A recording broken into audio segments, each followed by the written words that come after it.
Hola, soy Alejandra Zorrilla. Pues como muchos de ustedes saben, he trabajado durante muchos años con diferentes grupos locales, nacionales e internacionales que tienen interés en fortalecer la cultura, la acción comunitaria, el cuidado ambiental, el ordenamiento urbano y territorial, la prosperidad compartida, las políticas públicas y el turismo. Estoy convencida de que las organizaciones locales bien organizadas y con sentido social y ambiental son puertas abiertas hacia un desarrollo equilibrado y sostenible.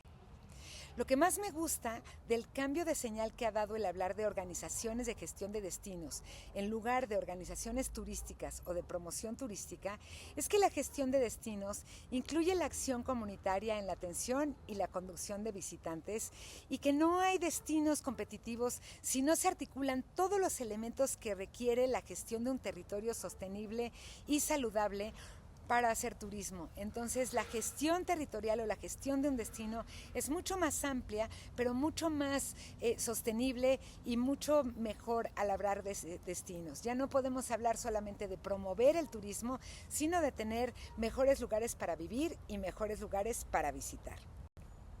Esta señal pone de manifiesto que la visión sobre el turismo y las organizaciones vinculadas con la actividad turística han evolucionado profundamente en las últimas décadas.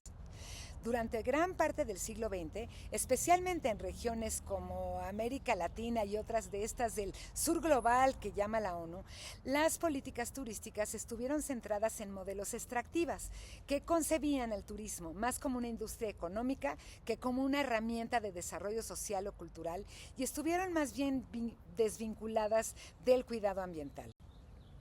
En general, el impulso al turismo se centraba en tres asuntos. Primero, atraer turistas internacionales como fuentes de ingresos rápidos en divisas extranjeras.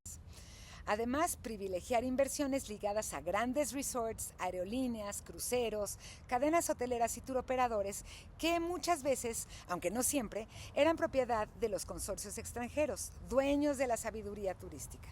Y también construir infraestructuras adaptadas a los gustos y necesidades del mercado turístico con poca integración local.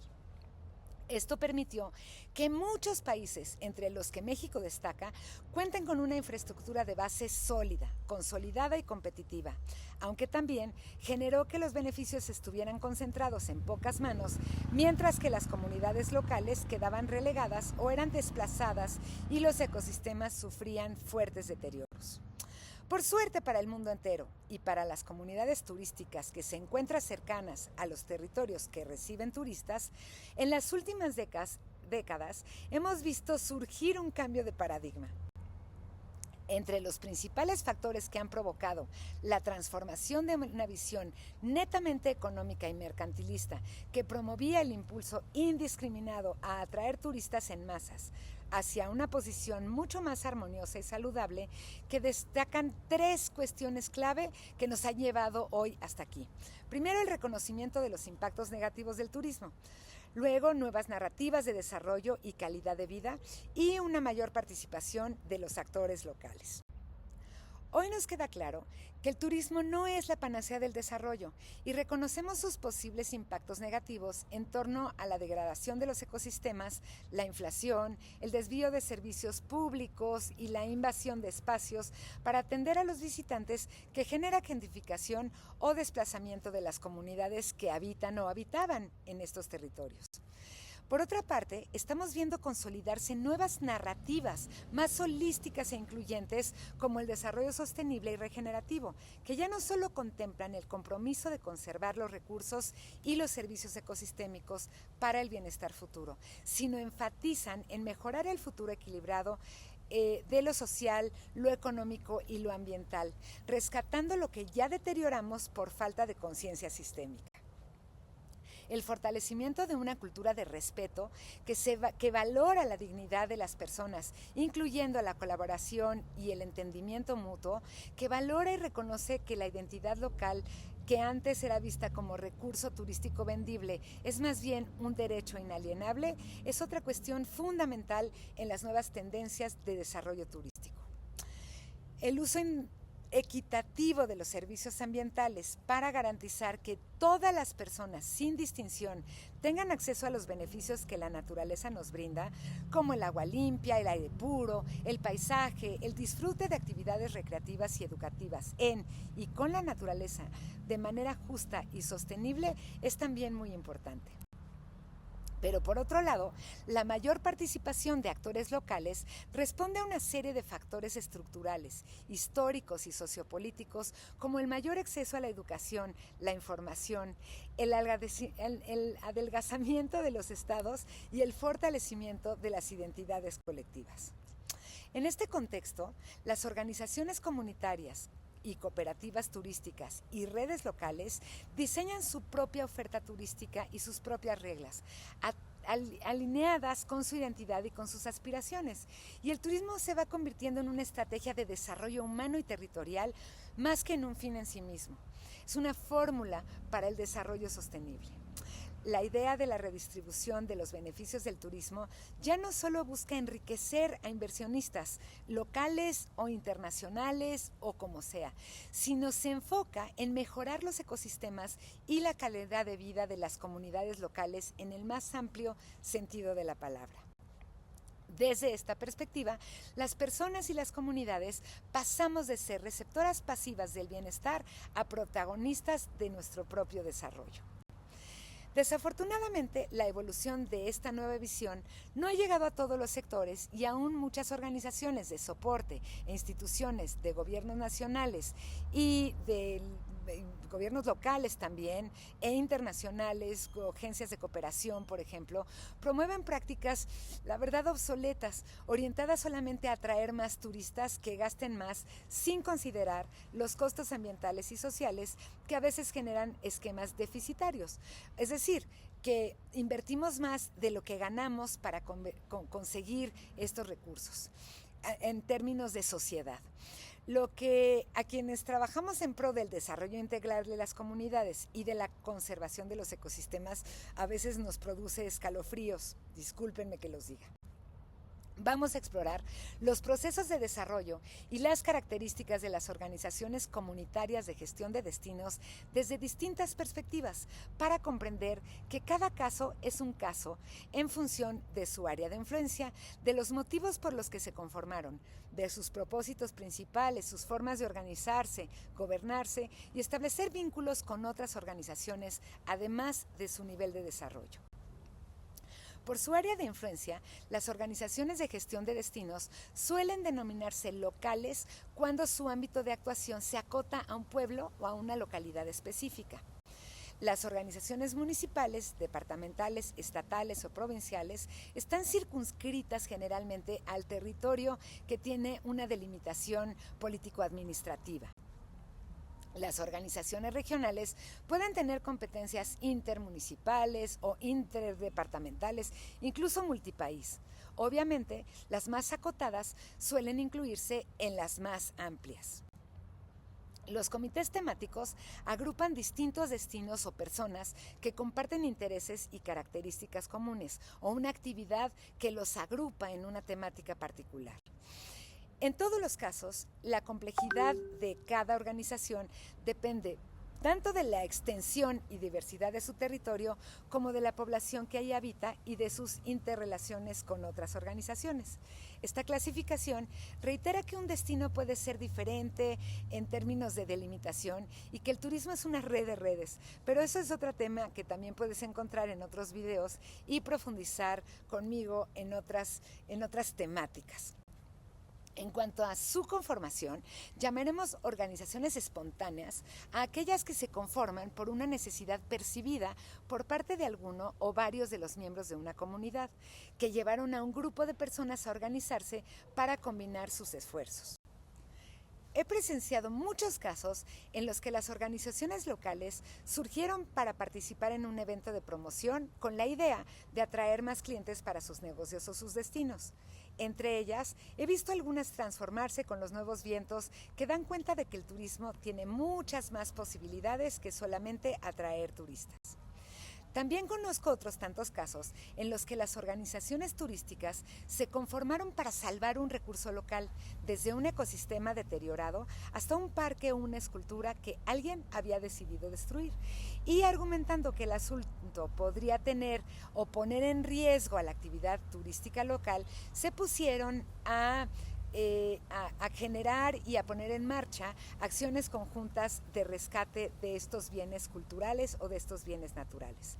La mayoría de estas organizaciones han continuado sus esfuerzos para poner en valor el patrimonio local y lograr su aprovechamiento respetuoso, pero también han incorporado fórmulas para atraer visitantes y para promover sus destinos y las actividades económicas y productivas que ahí suceden. Aunque en números absolutos no son tantas, cada vez hay más organizaciones comunitarias de gestión de destinos que surgen desde el inicio para crear un mejor lugar para vivir, usando el turismo como medio para mejorar el entorno local, incorporando mecanismos de manejo de visitantes que implementan desde antes, durante y después del viaje. La conformación espontánea de las organizaciones locales suele ser una ventaja en la mayoría de los casos, pues ya nacen con cierta autonomía, cualquiera que sea el motivo inicial de su conformación. Bueno, otras muchas veces, la creación de organizaciones de gestión turística ha sido impulsada por una institución local, nacional o internacional, y también en este ámbito encontramos distintas fórmulas y objetivas para conformarlas. Algunas veces, el impulso a la creación de organizaciones locales es genuinamente para apoyar la autogestión comunitaria, por lo que se implementan prácticas que apoyan a la planeación participativa, la toma de decisiones informada y se promueve la acción individual y colectiva para el desarrollo local desde un inicio. Pero otras veces se imponen a los grupos locales fórmulas y lineamientos controlados por instituciones externas, que incluso les obligan a constituirse sin siquiera darles oportunidad de decidir sus propias reglas. No voy a profundizar en que el derecho a la libre agrupación o libertad de asociación en México y en América Latina es un principio fundamental reconocido en la mayoría de las constituciones y en tratados internacionales que protegen los derechos civiles y políticas de las personas que viven en la formalidad y que están dentro de la ley. Solo nos recuerdo que obligar a un grupo de personas a adoptar reglas impuestas en sus propias alianzas suele ser, pues además de a veces anticonstitucional, suele no promover la autonomía comunitaria y la autonomía local, que a veces es lo que tiene en su primer objetivo. Además, crear organizaciones locales a modo para legitimar el control, facilitar la manipulación de las personas, respondiendo a objetivos personales o partidistas o para cumplir las metas autoimpuestas por un programa institucional, nacional o internacional, obviamente limitan la participación genuina y autogestiva de las comunidades y el desarrollo social en el largo plazo, pues no necesariamente se ve impulsado como lo dictan sus objetivos. Desde otra perspectiva, las organizaciones de gestión de destinos conforman dos grandes grupos de acuerdo con su objetivo principal o su propósito personal, porque el propósito transforma el sentido y el impacto de toda acción comunitaria. Cuando el propósito de las organizaciones turísticas es solo atraer y satisfacer turistas, responde a una lógica de mercado, desde la que suelen propiciarse la adaptación del territorio, la cultura, los significados y los servicios a los gustos y expectativas de los clientes y a los intereses netamente económicos de los vendedores o comercializadores de experiencias turísticas, con un gran riesgo de que la comunidad quede reducida a ser un recurso escenográfico. Del otro lado, cuando el propósito de las organizaciones locales es mejorar la calidad de vida en cada destino, se parte de una lógica de derechos que se orienta a promover la dignidad y el bienestar de las personas que habitan un lugar, preservar los ecosistemas locales y asegurar el uso equitativo de los servicios ambientales y culturales de ese destino.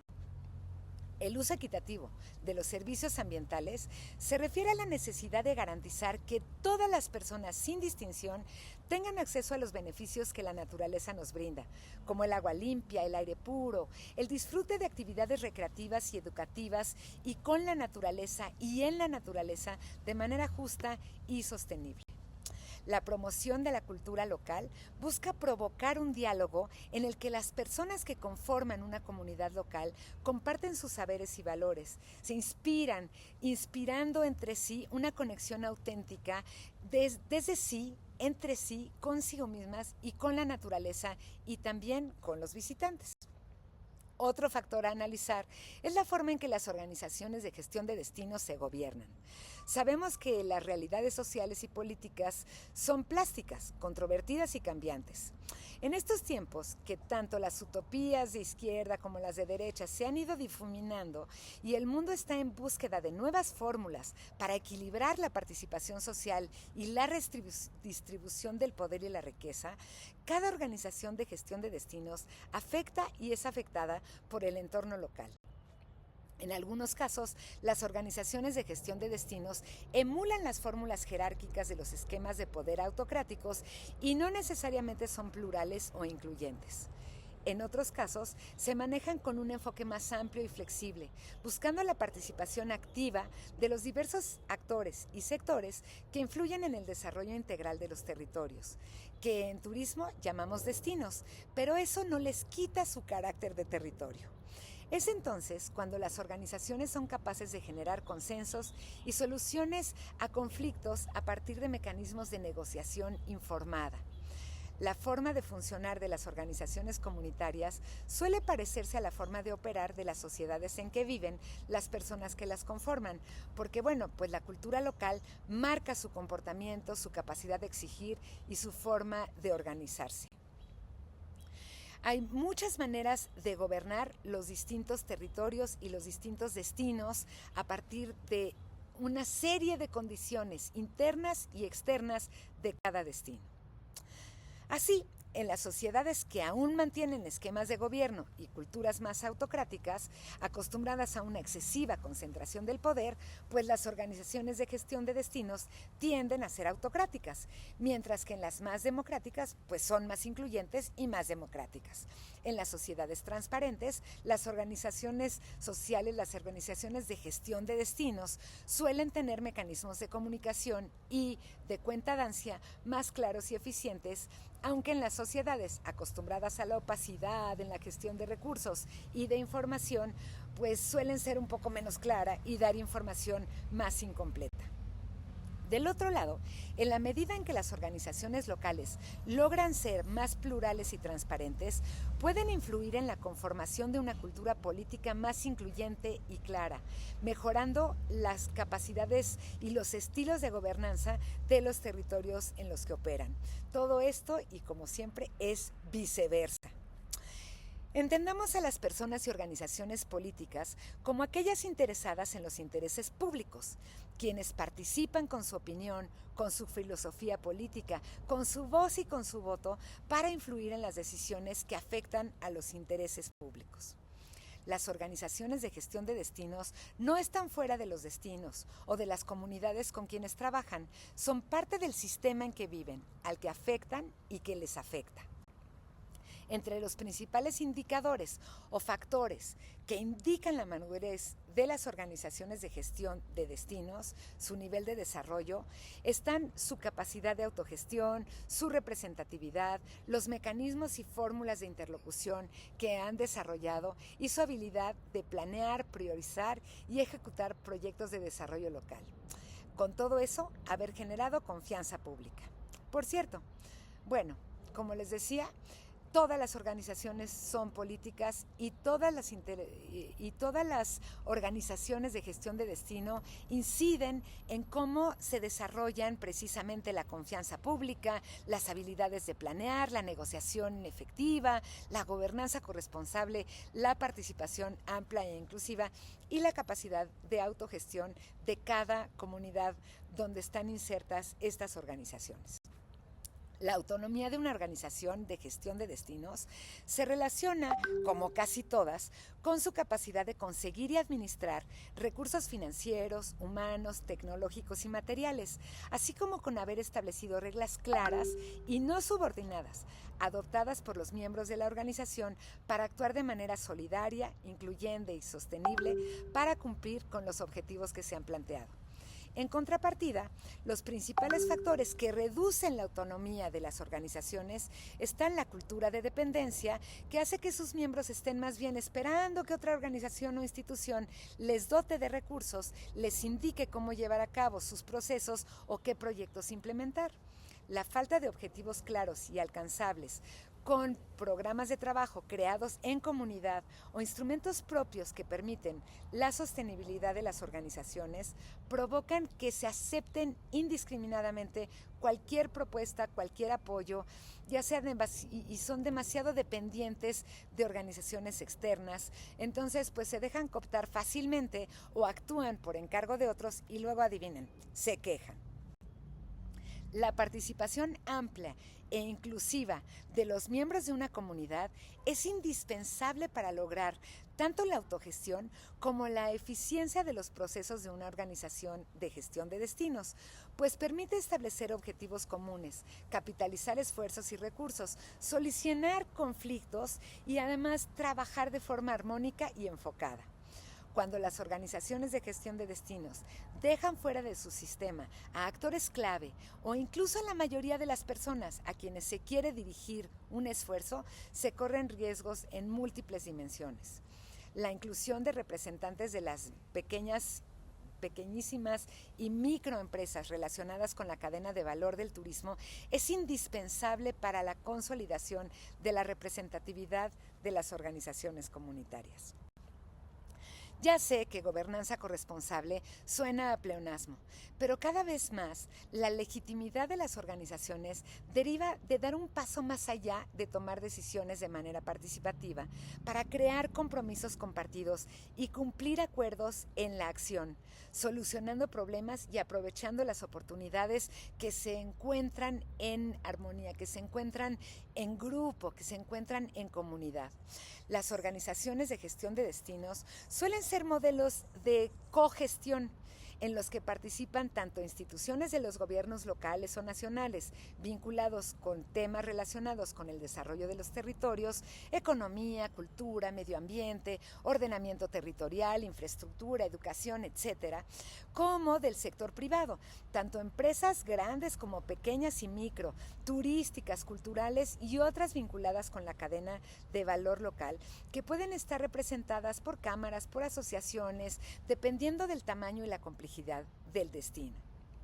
También se integran por organizaciones comunitarias o de la sociedad civil, de promoción cultural, ambiental, educativa u otras que promueven el desarrollo local.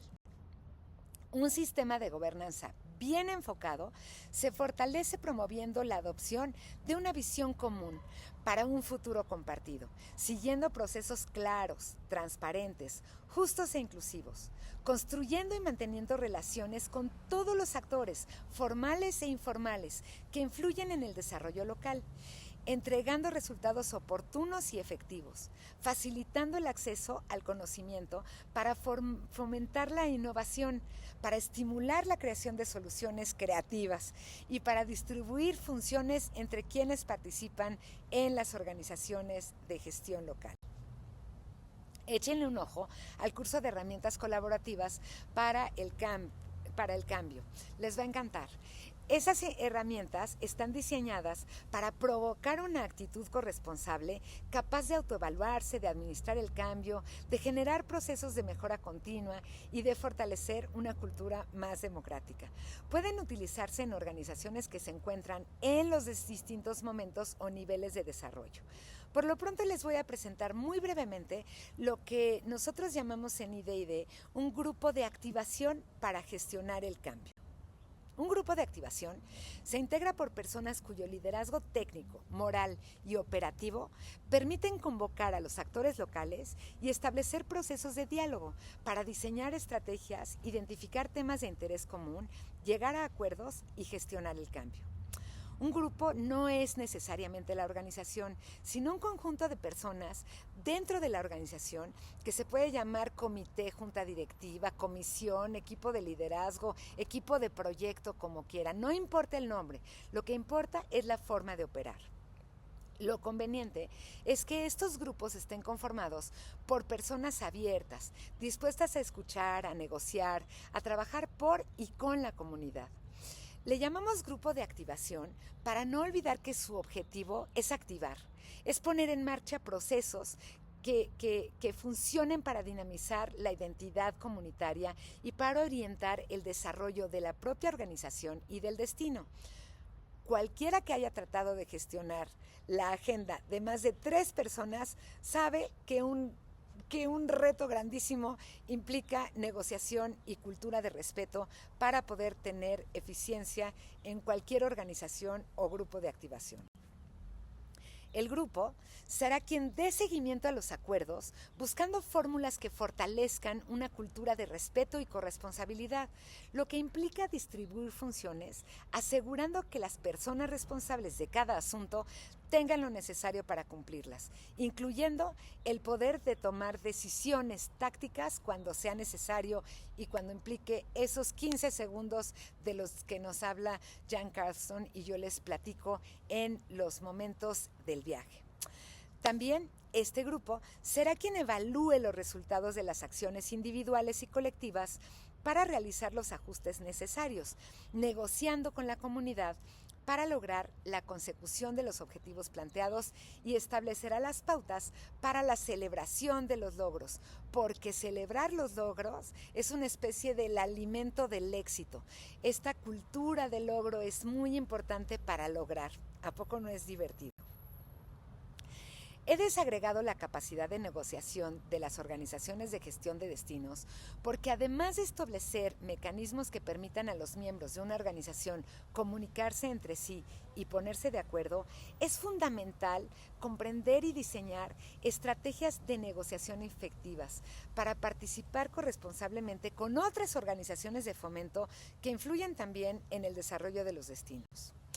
La capacidad de negociar de las organizaciones de gestión de destinos puede observarse en distintos ámbitos. Por ejemplo, en los vínculos que establecen con los gobiernos en turno. Es fácil observar que en ocasiones las organizaciones de gestión de destinos se comunican y coparticipan con los gobiernos nacionales o locales. Incluso integran a los gobiernos locales como miembros, aunque en otras ocasiones se oponen o se someten. También se puede contemplar que en algunos casos los gobiernos son cada vez más capaces de asumir conjuntamente responsabilidades en la toma de decisiones, en la ejecución de acciones y el seguimiento de resultados, y que otros pretenden ir por su cuenta y no toman en cuenta a las comunidades o a las organizaciones locales una vez han sido electos, y que buscan tomar control de las organizaciones civiles que intentan bloquearlas. Esto no es un sistema nada más genérico de ideas políticas, es un tema que tiene mucho que ver con la conciencia y con la forma como se organiza cada comunidad. Si cada cabeza es un mundo, cada destino es un universo. La negociación y el trabajo coordinado y corresponsable entre gobierno, iniciativa privada y sociedad es clave para el éxito de la gestión de destinos. En términos de la capacidad de ejecutar proyectos, las organizaciones de gestión de destinos se pueden clasificar en las que planean, priorizan y ejecutan proyectos relevantes, necesarios y concertados, las que planean y planean pero no obran. Por cierto, planear sin actuar suele ser un vicio de las organizaciones cooperantes que gastan tiempo, dinero y esfuerzo local en diagnosticar o en comprender los destinos una y otra vez para luego salir corriendo a su próximo proyecto. Por supuesto, no todas son así, pero yo les recomiendo mucho a las organizaciones de gestión local que al aceptar una cooperación le entreguen sus propios diagnósticos previos y aseguren que los programas que les están ofreciendo sumen a sus propósitos, sumen a sus causas, que negocien muy bien qué es lo que ustedes quieren obtener de estos programas. También están las organizaciones que hacen las cosas que se les ocurren, tanto en términos de organización de gestión de destinos como de cualquiera otra. Y por supuesto están las que no hacen nada. En algunos casos existen diagnósticos, ideas, documentos y ejercicios de planeación que han sido apoyados por distintas organizaciones, pero no todas las organizaciones tienen una agenda de desarrollo propia, puntual, equilibrada, alcanzable y que les permita negociar a todo lo que da con todos los actores que necesitan incidir en su territorio. Les cuento que en mi familia, además de ser muy clavados en el desarrollo local, somos cuentacuentos.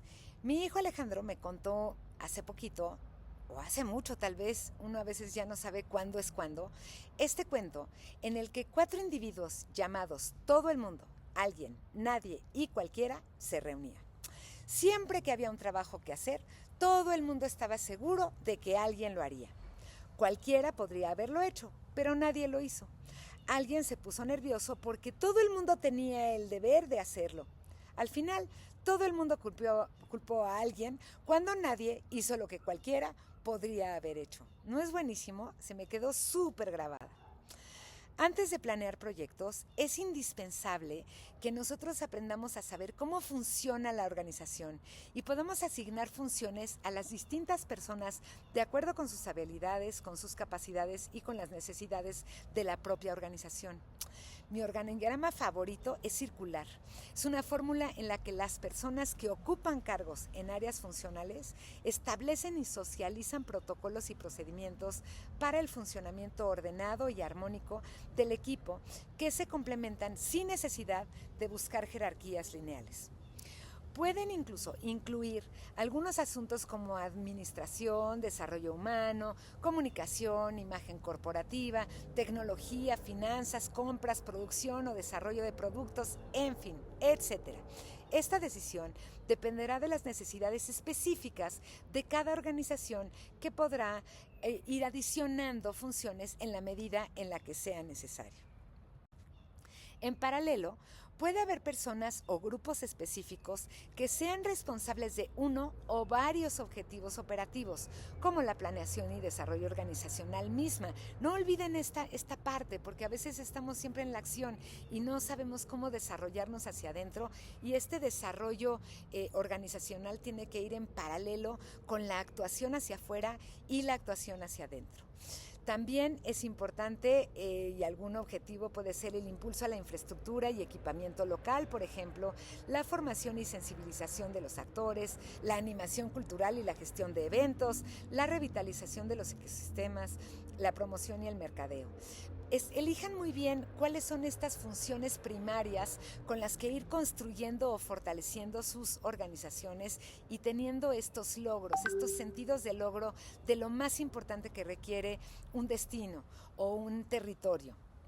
Cualquier función que sea de una persona en una organización, recuerden tener en cuenta que la responsabilidad va aunada con la autoridad para tomar decisiones en su ámbito de competencia y que vayan alineando esto con una visión compartida y la eficiencia del conjunto. Es muy importante ver y aprender cómo funcionan las organizaciones en red, las organizaciones circulares y cómo ha ido evolucionando poco a poco de las organizaciones jerárquicas a las organizaciones en red o en circulares.